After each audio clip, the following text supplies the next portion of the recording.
Ajith sir accident car இது நீங்க தூக்கி போட்டு டேக் கேர் பார்த்துக்கோங்க அப்படின்னு சொன்னீங்க.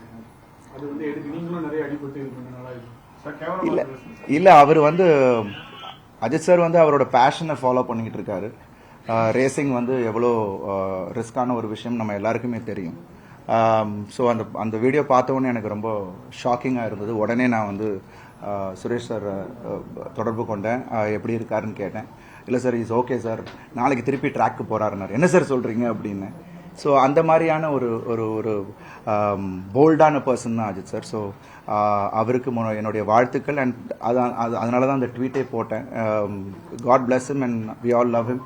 ஸோ அந்த ஒரு விஷயம் தான் நான் சொன்னேன். அண்ட் எல்லா துறையிலையும் ஒரு ரிஸ்க் இருக்குது. I think I should be safe. Prayers to him. அவ்வளோதான். செய்திகளை உடனுக்குடன் தெரிந்து கொள்ள உடனே சப்ஸ்கிரைப் பண்ணுங்க.